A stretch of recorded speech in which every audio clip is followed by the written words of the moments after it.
Et là, nous allons recevoir dans cette Web TV, pour terminer ce joyeux direct, cette joyeuse aventure du live, toujours sur Écolo Info, sur Facebook et sur Crédit Coopératif et sur Twitter aussi, que j'oublie tout le temps. Nous allons recevoir, et je vais demander aux filles de Écolo Info d'entrer en scène. Alors, donc celle-là, c'est la première fois de la journée où nous avons deux. Voilà, je vire toutes mes fiches, peu importe, j'ai pas besoin de fiches, je les connais. Donc, je vous présente Camille qui est présidente de l'association Séphir. Et cette association travaille notamment autour du projet Écolo Info. Et Anne-Sophie Novelle, qui alias @sohan sur Twitter, Anne-Sophie qui est à l'origine du projet Écolo Info. Alors je ne sais pas à qui je donne la parole en premier. Il faudrait juste quelqu'une pour me raconter en quelques mots le projet Écolo Info. Ah. L'amorce, le comment, du pourquoi c'est venu. Alors en quelques mots, Écolo Info est un projet qui est né il y a 4 ans, bientôt, en mai 2007, avec la vocation de faciliter l'accès à l'information de l'écologie et du développement durable. Aujourd'hui, ça regroupe une vingtaine de membres sous format associatif. Donc on est tous bénévoles avec des métiers où on s'investit dans l'écologie et le développement durable, bien sûr. Et on a en fait 4 activités. La première, c'est créer des outils web qui facilitent l'accès à l'information de l'écologie et du développement durable. Donc c'est des barres d'outils, mais aussi les réseaux sociaux et tout ce qui innove sur le web que l'on va investir pour transférer nos bases de données et faciliter en fait à quiconque les utilise l'accès à cette information-là. C'est le blog donc, qui est animé par toute l'équipe et qui aujourd'hui a été reconnu par ses pairs, on pense, parce qu'on a envie de défendre nos convictions, de faire une information sérieuse, où on justifie tout ce qu'on fait et on invite au débat. C'est aussi des rencontres qu'on organise régulièrement, à Bordeaux, où l'association est implantée, mais aussi à Paris, ou dans d'autres villes de France, bien sûr, pour tous ceux qui le souhaitent. Et enfin, tous ceux qui viennent nous voir pour faire du réseau, avoir des contacts, des renseignements, on aime bien se mettre un petit peu au service et transférer un peu notre connaissance. Écolo Info, est-ce qu'on pourrait dire que c'est un blog, un site, un portail, un média, un collectif de blogs? Un collectif de blogueurs, je pense que c'est ce qui représente le plus l'esprit du projet, qui est très ouvert, collaboratif, c'est-à-dire que il se nourrit des différentes collaborations. Il y a des gens qui sont là depuis 4 ans mais qui s'investissent moins qu'au début. D'autres à qui on a ouvert la porte en disant venez nous rejoindre, c'est vivant. Et là on travaille sur la refonte du site, Camille peut en parler. Et l'occasion pour nous aussi de faire grossir l'équipe, d'aller chercher des partenaires et d'avancer encore un petit peu plus loin, je crois maintenant. On en a besoin. Et on avance tous ensemble puisque moi je suis vraiment heureux d'être en partenariat avec Écolo Info, donc que cette Web TV, cette première Web TV de l'Université de la Terre, pour la 4e édition de l'Université de la Terre, mais la première Web TV, se passe sur ecoloinfo.com. Pour moi, c'était important, parce que pour moi, ecoloinfo.com, quelque part, c'est un site de pêche, et de pêche qui se transmet. Et ça participe à cette fameuse, on en a beaucoup parlé aujourd'hui, cette pollinisation positive, et cette viralisation de l'enthousiasme. Voilà, pour moi, Écolo Info participe vraiment de cette aventure. Alors, Écolo Info, derrière, c'est également l'association Séphir. Alors l'association, donc je me tourne vers Madame la Présidente. Est-ce qu'en quelques mots, l'association Séphir, tu pourrais me dire de quoi il s'agit, de quoi il retourne, quelles sont les actions que vous accompagnez? Alors en fait, quand Anne-Sophie a monté Écolo Info, il n'y avait pas de structure derrière. À la base, c'était juste la création d'une barre d'outils donc qui répertorie tous les sites internet du développement durable. Donc on télécharge cette barre d'outils et en un instant, on a tous les sites qui sont classés et vérifiés. Et il n'y avait pas de structure. Donc on a dû créer une structure, une association pour soutenir le projet, pour pouvoir aller après défendre le projet devant des collectivités, des fondations, etc. Et donc j'en suis devenue la présidente parce qu'il faut un bureau et j'en suis très heureuse. Et donc Séphir, c'est principalement Écolo Info, mais on fait aussi, comme Anne-Sophie le disait tout à l'heure, des rencontres sur Bordeaux. Ouais. On essaye de faire des rencontres régulièrement pour polliniser un peu, c'est un peu ce que tu dis. Ces rencontres qui s'appellent les Green Drinks. Les Green Drinks, voilà, qu'on a essayé de franciser en apéro écolo, mais on n'a pas encore complètement satisfait du terme. Des sortes de bar-camp écolo, quelque part. Voilà, en fait, c'est des soirées une fois par mois où on va se retrouver avec des gens, là c'est sur Bordeaux, mais ça se fait un petit peu partout ailleurs en France par d'autres associations. Donc nous, c'est principalement à Bordeaux. Et on va se retrouver autour de thématiques pour discuter, échanger, se rencontrer, se connaître et puis continuer à faire bouger un peu les choses. Et puis on fait des rencontres 1 à 2 fois par an, un petit peu un peu plus large. Voilà. D'accord. Je note juste que, et ça illustre l'esprit collectif de blogueurs, que toi tu es écolo-girl. Tout à fait. Vengeuse de l'écologie masquée ou du développement durable. Vengeuse, je sais pas, en tout cas. C'est la super-héroïne. Super-héroïne, voilà. De l'écologie. Tu es donc écolo-girl, et c'est en tant qu'écolo-girl que tu as rencontré Anne-Sophie. Oui, tout à fait. En fait, non. Enfin, Anne-Sophie me connaissait en tant qu'écolo-girl, mais la première fois, je l'ai contactée pour mon travail, en fait, parce que je travaille pour une marque de cosmétiques bio. Et j'avais contacté Anne-Sophie pour référencer le site internet dont je m'occupe dans la barre d'outils. Et on s'est rendu compte qu'on était toutes les deux bordelaises. Et voilà. Et elle me connaissait sous le nom d'écolo-girl aussi. D'accord. Voilà, nous sommes dans les coulisses de l'UNESCO et nous vivons en direct. Ce sont les joies du live. On sent la journée qui se termine quand même. Mais moi je voulais la finir joyeusement justement avec l'équipe très féminine d'Ecolofo. Ah bah tiens, justement, voilà une autre question. L'équipe très féminine. Voilà un point sensible et un point sur lequel Anne-Sophie est très tatillonne, très sensible. Mais non. La parité. Est-ce que tu penses que la parité est une utopie? Ou est-ce que c'est vraiment du concret? C'est pas une utopie, mais c'est une interrogation aujourd'hui en fait. On en parle depuis longtemps. Moi au quotidien, je rencontre plein de femmes qui agissent à tout niveau, dans tout secteur, tout domaine. Et c'est vrai que quand je regardais le programme de l'Université de la Terre, c'est pas une critique, c'était un constat. Et c'est pour ça que je posais la question hier lors du chat. Il y a un déséquilibre. Il y a vraiment beaucoup moins de femmes que d'hommes. Et la question est de savoir pourquoi. Est-ce qu'il y a moins de femmes compétentes pour parler de ces sujets-là? Est-ce qu'elles n'accèdent pas à ces métiers, à ces compétences? Et donc la réponse de François Lemarchand, j'aurais voulu en parler avec lui, était de dire c'est pas facile de trouver des femmes. Une question, voilà. Mais c'était pas malveillant, c'était juste à dire mais est-ce si dur aujourd'hui? Et moi c'est une véritable question que je me pose actuellement. J'en suis pas sûre. Alors est-ce qu'en effet dans les noms les plus connus il y a plus d'hommes? Est-ce que c'est vrai que voilà, ce serait intéressant de le creuser. Du coup, ça aurait été une question qu'on aurait pu aborder lors d'une conférence qui n'y a pas d'un débat. On m'a bien dit que c'était pas vraiment des conférences, mais d'un débat, d'une table ronde ici à l'UNESCO. Ça aurait pu être la 22e conférence de ce week-end, puisque c'était une question que l'on nous a posée tout à l'heure.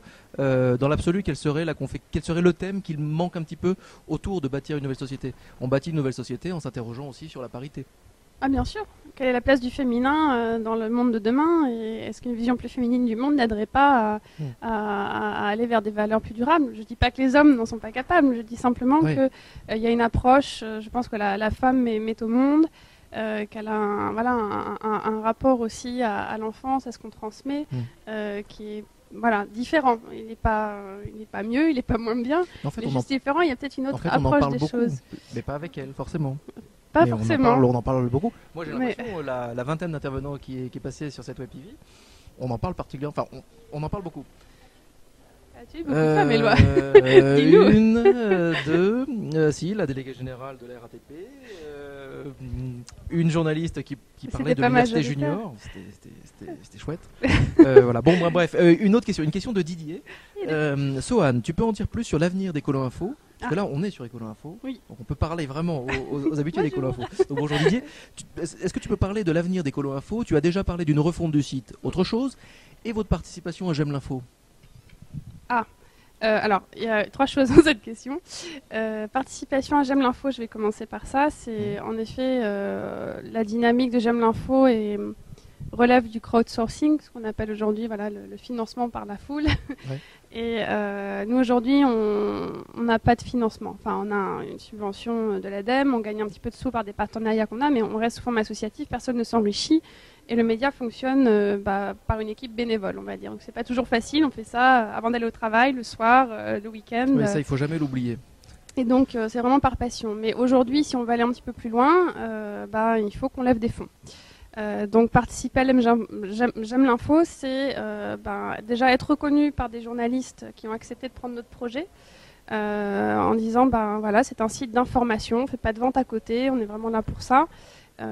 Et donc tous ceux qui le souhaitent peuvent nous aider en fait à hauteur de 2 € par mois ou plus s'ils le souhaitent. Cette plateforme nous aidera pour ça. Après, nous sommes en train de chercher des partenaires dans l'idée de pouvoir faire encore plus de choses. Et dans l'idéal, ce serait créer 2 mi-temps. Je pense à Agnès qui s'occupe beaucoup du site internet et, qui relie tous les articles. On fait ce travail-là toutes les deux. Dans l'idéal, ça serait ça. Donc c'est un travail qu'on mène en ce moment aussi avec Emmanuel dans l'équipe. C'est vrai que je parle que de filles, mais donc on aimerait bien en 2011 que ça puisse se concrétiser. Donc ça, pour l'avenir de l'association du projet, cette année, c'est un peu décisif en ce sens. Camille pourra peut-être rajouter quelque chose tout à l'heure. Mais ça répond finalement aux trois points abordés. Et la refonte, en fait, c'est un projet, ça fait 1 an qu'on travaille dessus, pareil avec des amis qui ont une agence aussi à Bordeaux. On arrive à bout en fait de cette refonte. Ouais. Elle est pour bientôt. Là, on devait la sortir pour le printemps. On pensait le jour même du printemps, 21 mars, 22 mars. En fait, on a pris un petit peu de retard, mais on a préféré retarder un peu pour bien faire les choses plutôt que se presser en se mettant la pression, vu qu'on n'a pas d'impératif. Et l'idée est de donner avec le site qu'on a développé, donc avec OneBlood, l'agence avec qui on travaille, une image un peu moderne, parce qu'Écolo Info, il y en a qui nous disent mais c'est très militant, vous avez un média militant, alors que dans notre approche, j'ai pas la sensation qu'on soit des militants, avec le point comme ça, qu'on est plus dans cette approche-là, à l'ouvrir vraiment. Les pollinisateurs. Et à dire, même si on a une opinion, on va dire telle est notre opinion, et voilà pourquoi on veut en parler. Et donc la refonte pour nous va être aussi en effet, à mon avis, rebond, en se disant refonte du site, aspect plus moderne, levée de fonds. Et puis on verra, Inch'Allah. D'accord. Donc toujours pareil, on vit dans les coulisses. Nous avons François Lemarchand et sa femme qui dansent. Ils sont très heureux. C'est la fin de la journée, c'est la fin de la première journée de Web TV, c'est très bien. Je crois qu'il est content de cette journée, il est content de cette Université de la Terre. Ouais. Quel serait le verbe qui résumerait pour vous bâtir une nouvelle société? Je te laisse la parole. Parce que finalement on va faire une sorte de mapping avec toutes les réponses, ça va être vachement intéressant. Puisque tu as déjà le micro. Le verbe qui incarnerait... Un verbe. C'est dur. Camille, je suis fatiguée, Camille, vas-y. Moi j'ai un verbe, alors ça fait toujours un peu cucul la praline, mais c'est vraiment ce que je pense, ce serait le verbe aimer. Parce que pour moi, il n'y a pas de société harmonieuse si on n'arrive pas à s'aimer les uns les autres. Et il y avait d'ailleurs une très belle phrase tout à l'heure dans la conférence sur se changer soi-même pour changer le monde de Cynthia Fleury qui disait on a rarement un coup de foudre pour soi-même, mais ce qu'il faut, c'est essayer de se rendre aimable à soi-même. Donc je pense que c'est déjà la base, c'est de s'aimer bien soi-même et puis après d'aimer les autres parce que finalement on est tous connectés les uns aux autres et on ne peut pas faire une belle société si on reste chacun sur soi et individualiste et dans les comportements qu'on a un peu vus. Là on arrive au bout de pour moi on arrive un peu au bout de ce système-là où c'est chacun pour soi. Donc voilà, s'aimer soi-même et aimer les autres, pour moi c'est un beau verbe pour bâtir une nouvelle société. Moi, je crois que j'en ai trouvé un, en fait. Je réfléchis, tu vois, fais ma blonde, mais partager, pour moi, me parle beaucoup. C'est cette approche-là, moi, qui me parle beaucoup, et je pense qu'on est dans cet esprit-là, que les blogueurs sont dans cet esprit-là, en tout cas, les blogueurs de notre génération. Et voilà. Mais je crois que c'est Fabrice Epelboin tout à l'heure qui a parlé de cette notion de partage aussi. Fabrice Epelboin, lui, mais ça fait beaucoup plus longtemps qu'il navigue à vue sur tout ce qui est média et tout ce qui est social media, et qui là a décidé vraiment de prendre un autre tournant. Mais finalement, ça aurait pu être un débat intéressant. Entre Écolo Info, autour du projet J'aime l'info, ReadWeb, R2W qui s'arrête dans sa version francophone. Quelle économie? Comment peut-on faire? Est-ce que vraiment le crowdsourcing, le crowdfunding peut fonctionner, est viable? Est-ce que cette économie du partage dont on a parlé avec le crédit coopératif tout à l'heure est viable? Et est-ce que finalement plein de solutions que nos grands-parents, que nos arrière-grands-parents utilisaient à l'époque, beaucoup de solutions de bon sens, et il y a comme un retour au bon sens, le vrai bon sens de nos ancêtres, qu'on adapte, ce genre de solution qu'on adapte, est-ce que c'est pas une voie? On s'aperçoit que tous les intervenants qu'on a pu recevoir nous parlaient souvent de choses très anciennes, mais juste adaptées à notre époque, avec une petite couche de nouvelles technologies par-dessus, et peut-être que le XXIe siècle sera un siècle de bon sens, et solidaire. Est-ce que Camille, tu aurais un petit mot pour terminer? La petite touche qui termine cette journée quand même. Hein. Ah, c'est moi qui ai le mot de la fin. Et c'est Sohan juste derrière. Moi, c'est quelque chose que je reprends toujours, mais que j'adore. Tu auras peut-être la chance de rencontrer Pierre Rabhi demain. Oui. Moi, en tout cas, je vais le voir à sa table ronde et c'est quelqu'un que j'aime vraiment beaucoup. Et Pierre Rabhi, son credo, c'est la sobriété heureuse. Ouais. Et moi, c'est le mien aussi. Alors voilà, je suis âme sœur de Pierre Rabhi pour ça. Et voilà, donc bâtir une nouvelle société, et bah, peut-être que si on réfléchissait tous un peu plus à être heureux simplement. Ouais. Voilà, et c'est peut-être ça finalement le mot de la fin.